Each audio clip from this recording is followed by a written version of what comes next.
Hey. Hi, Claire. How are you? I'm good. How are you?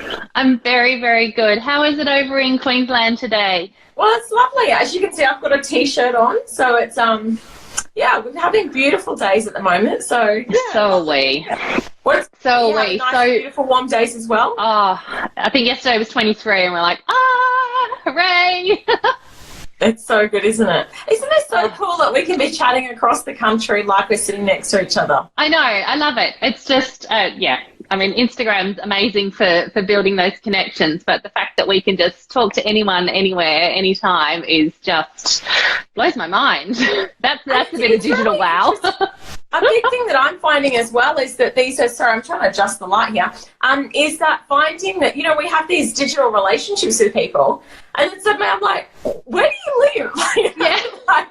I've had someone that I've been chatting to online last night contact me, and we realised that we're only a couple of suburbs away from each other.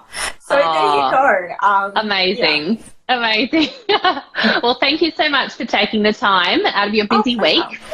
I've been dying to talk to you because I have started listening, obviously, to your new podcast, which is amazing. It's just, it's the right mix of a good kick up the bum, some inspo, all of that good coaching stuff. But can you tell us a little bit about your background and what's been your kind of journey to date? Yeah, for sure. So, look, I have to say I always wanted to run my own business. I can't tell you for how long. Like, I had this in my tummy for forever. And whenever I'd meet entrepreneurs, I was always fascinated by them. I asked them lots of questions. But I didn't actually take the leap until I was 35 years old. I had a newborn. And that's kind of when I took the step. So I left school, I went to uni, I studied accounting, and I worked in the corporate space for 15 years, maybe nearly 20 years. No, it must have been 15 years. And I was doing a similar kind of role to coaching. I was working as a commercial manager in the corporate space. I got made redundant on mat leave, and then it was kind of that push to jump in and start my own business. And honestly, that was 3.5 years ago. I've never looked back. I get lit up every day by what I get to do, and I couldn't be happier. So many women find themselves in that situation where they're just like, you know what, this mat leave period is this kind of magical now or never when it comes to pursuing, the dream of having your own business. And I guess it's for a lot of people that's, perhaps got a safety net of going, okay, well, if it doesn't work, I can always go back to the corporate role. But, for so many of us, we just kind of take it and run, which is so awesome. Do you know that in Australia, 1 in 4 women, or is it 1 in 5? 1 in 4 or 1 in 5 women lose their job while on mat leave. Isn't that a shocking stat? Insane. It's insane. Absolutely insane. I know that when I was looking at returning to my corporate role, it's I wasn't made redundant. I did, leave of my own accord, but the situation or the conditions that I would have been kind of going back to were just not, family friendly at all. So that was my push. I was like, you know what, I'm not going to give 150% to this. I need to give 150% to my baby. That needs to be my focus. Good so now you're a business coach. Yeah. Tell us a little bit about your coaching practice. Yeah, sure. So, look, I work mainly with service-based businesses. I can now say across the world, not just in Australia, which is pretty cool. Yeah. So the way my coaching works, I guess, is that people come to me when they're ready to either up-level their businesses. Usually I work with established entrepreneurs who have kind of reached that point. Their business is going well, but they're like, I want to go to that next level. And that's when people quite often come and want to work with me. Or their business is thriving and they're just like, what the hell? How do I do all the things that I need to do? And so I kind of help them get out of that state of overwhelm. But, underlying, I guess, for me, it's about growth. Like, that's my big passion, and helping people to grow in a way that works for them. Yeah. And do you find, obviously, you kind of specialize in services. Is there a particular industry that you've attracted in terms of clients? I work with lots of creatives, actually. Yeah. So I tend to work with like people in digital marketing, social media managers, graphic designers, copywriters. But in saying that, it's not just limited to those people. I've worked with like healers, chiropractors, psychologists, people in the medical field. Massive range of people in a lot of different industries. So yeah, super fun because you get that variety as well. And I know.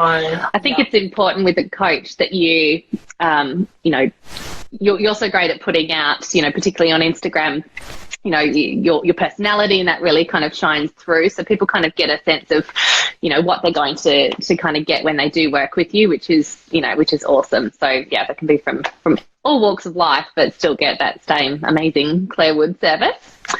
What is I know you're a busy mum of two boys. What does a typical day look like for you? Are you kind of routine based, or are you a bit more kind of wing it? Look, you know how this is. You can have the theory of the routine, but then there's life. Like, my kids are pretty good sleepers, but like, to be honest, some days, like today, my day started at 4:30. Mommy. Yeah. And I'm like, damn it, why can't you say daddy? Yeah. But, you go get up and get the day started. The core thing that we do every day as a family is we do get up and we go for a walk all together. The two boys, my hubby, and the dog. For me, getting exercise in every day is a non-negotiable. I'm a quite high energy person, and I need to get my exercise in. And then we try and ship the kids off to childcare. They do 3 days a week, and my husband also is self-employed, so we both do half days on the Monday and Friday. So we get to we only work 4 days a week in theory. And then we get the day underway. And for me, my days are, quite heavy coaching, and obviously doing some marketing work as well, which we're going to chat a bit about today. Absolutely. And then pick the kids up in the afternoon, spend some quality time with the kids, and then usually at the moment, I have to confess, I'm spending most of my nights back on the laptop again, or in front of the microphone recording for the podcast. But I'm hoping this is just a phase that we're going through while I'm going through a growth period at the moment. Yeah, absolutely. I think we're quite similar. My youngest is in kind of full-time, well, not full-time, so 3 days a week, long daycare, and then my son just started school this year, so I've had to adjust to having the shorter truncated school day.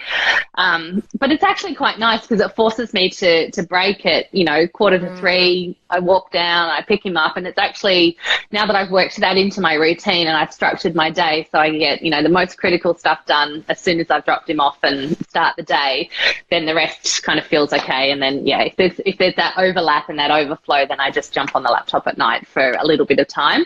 But trying to taper that off as well, because there's always something to do. Can I ask you a question for me and any mums with young kids that are watching? How the bloody hell does school holidays work? We're fortunate that we have two sets of grandparents here in Perth with us. So for us, or for me specifically, it's actually been okay. So I tend to try and wind down heaps of client work over that time and just try to, obviously keeping things going, but I try to not kind of jam too much into those 2 weeks because you know that they're coming. But then, lots of time with grandparents. This most recent school holidays, we didn't go away. My husband was kind of back in Melbourne for some work, so we were around. But it actually kind of moved quite easily. Like, I'd always planned to do something with my son, and then planned to have an hour or so to me. My husband works Melbourne hours, so I kind of have the kids in the morning. And he's off kind of early, but he's also home early. So I kind of, if I really need to, I've got that flexibility to do stuff in the kind of between kind of 3:30, 4 into dinner time. So I kind of much prefer to have him around when it's the witching hour, definitely. But school holidays is a bit daunting the first couple of times. I think particularly when the kids have just started school, because they're less likely to be keen to go straight into holiday programs and things like that, because they're still only 5 years old. So yeah.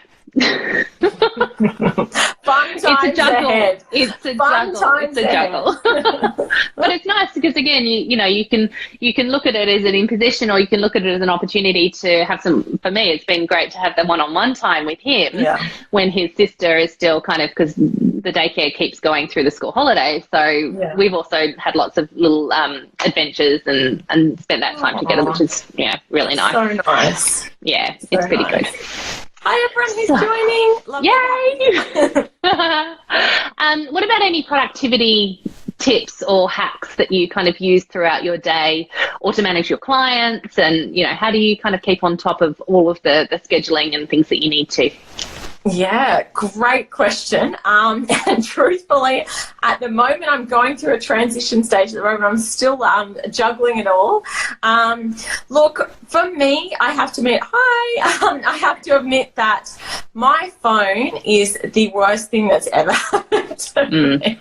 I did a post actually today on Instagram. You guys go and jump in and check it out on Clare Wood Coach. But just talking about the distractions, and I find that like my phone, I'll be like, right, that's it, I'm just going to sit down and do something, and then I'll get a instant, a DM, or I get a message, or I get an email, and because we've got all these notifications, I'm just like, oh my gosh, I just get so distracted.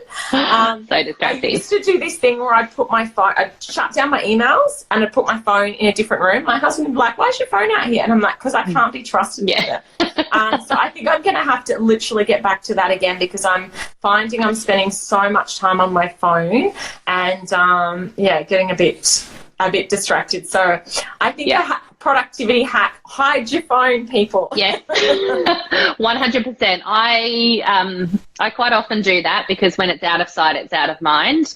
But I've turned off all notifications for basically everything. So I physically have to go into an app to see any of the notifications. Normally that's fine. Like sometimes you might kind of miss something, but it's normally not critical anyway.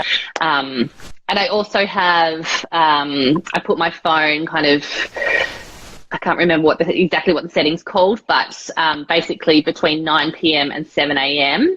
I can still access things if I need to, but I need to go through a few steps to kind of reactivate them. So I've kind of...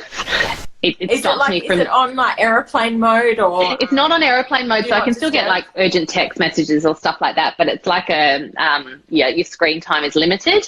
So, you physically need to turn it off to actually see things. And I find that helps me in the morning particularly, because I try to get up and do stuff before I start falling down the rabbit hole again, because it's so easy to just get, stuck, and then you're not really setting yourself up for the best possible day if the first thing that you're doing is kind of reaching for social media. So that's and also I was trying to reduce my screen time as well.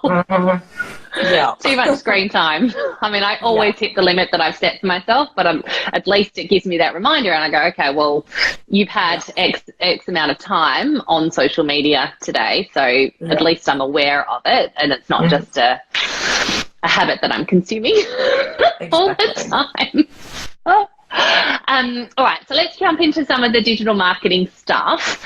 I know that you recently did a bit of a experiment. So I know that you're kind of really open to kind of trialing new things, and really kind of keen to kind of figure out how things work.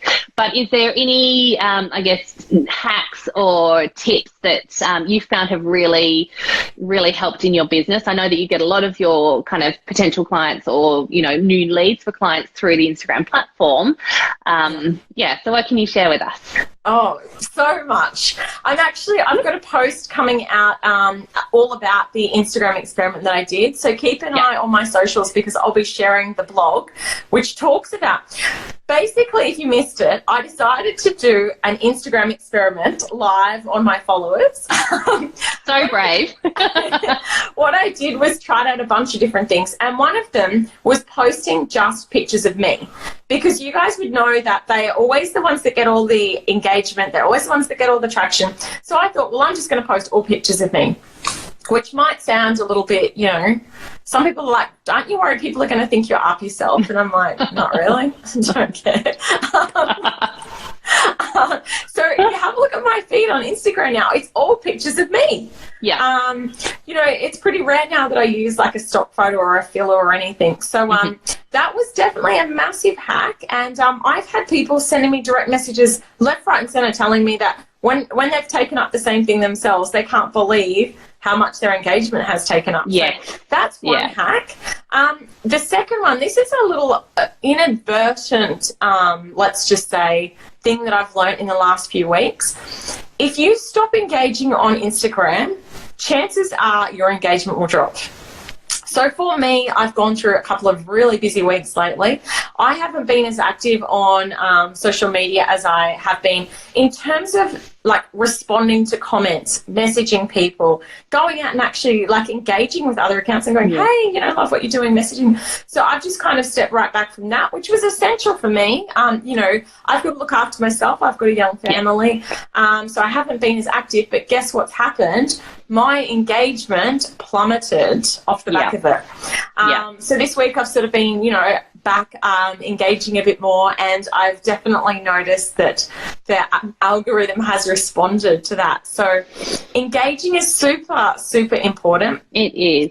And the last hack that I share is your content. Now, people ask me, you know, how come I get so much engagement on Instagram? And I'm like, I throw myself into my comments. And again, I think that's been a massive part of the engagement, the followers, but also the results. Like I get most of my clients off Instagram, which is, you know, that's amazing. It's a free platform to be able to advertise for free.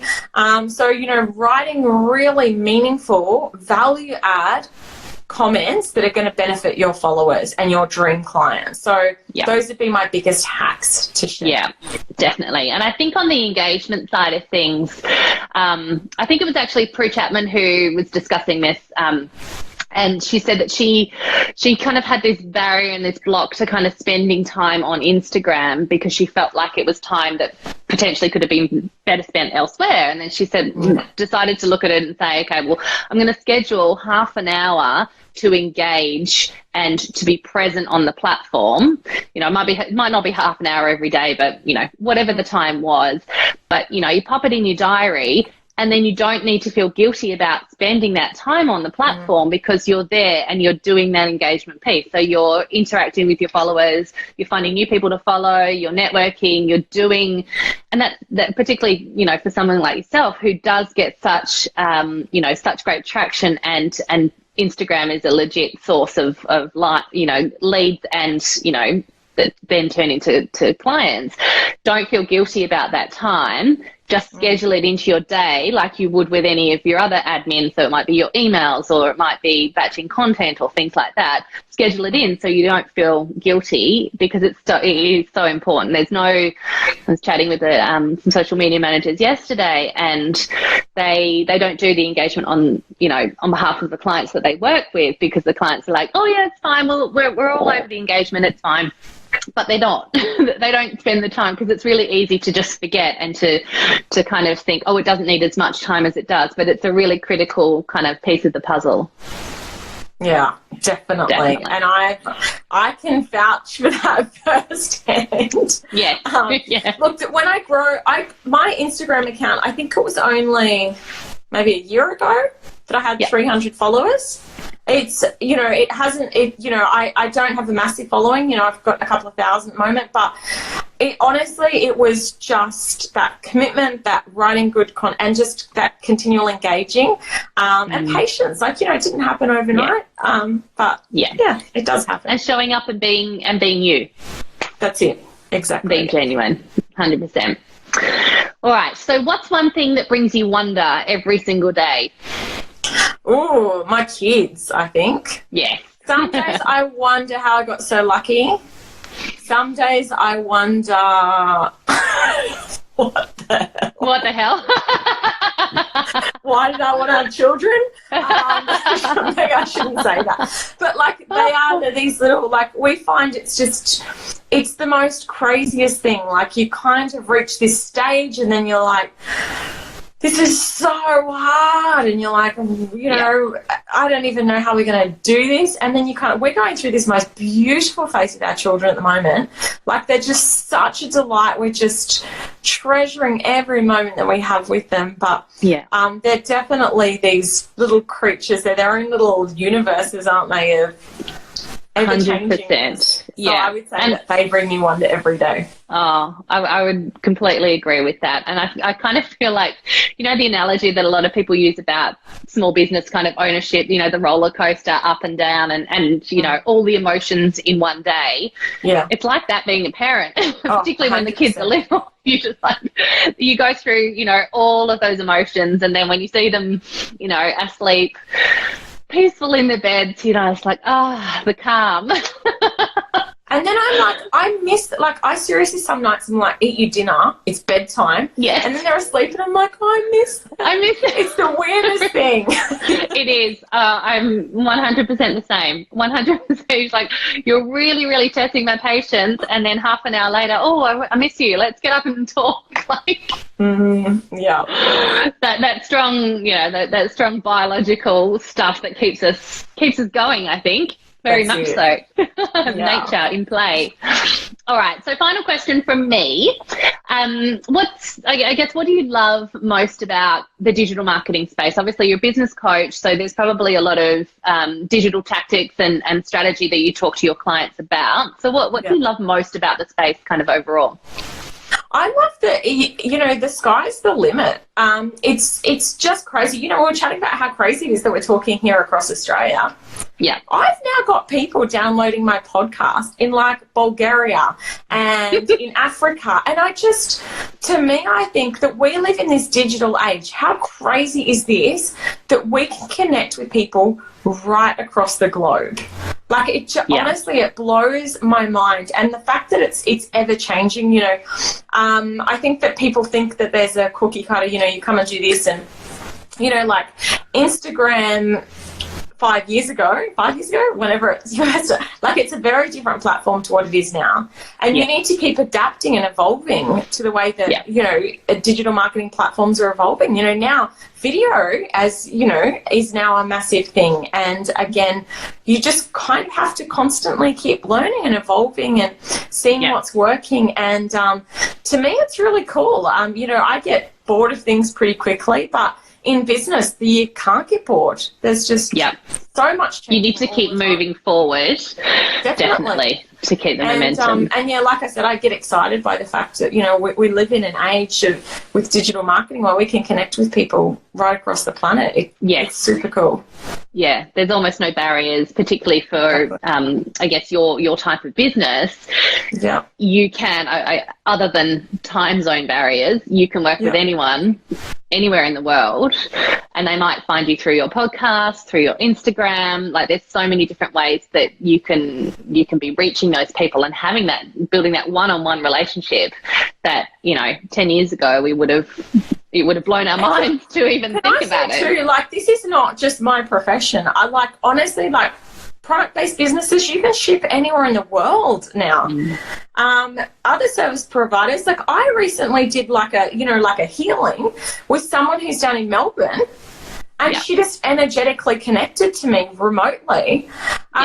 You know, I work with people that run, you know, health businesses, and they serve people right across the world using e-products and things like that. So we live in a digital age, and the fact that you can connect with people and sell to people, you know, right across the planet is really, really exciting.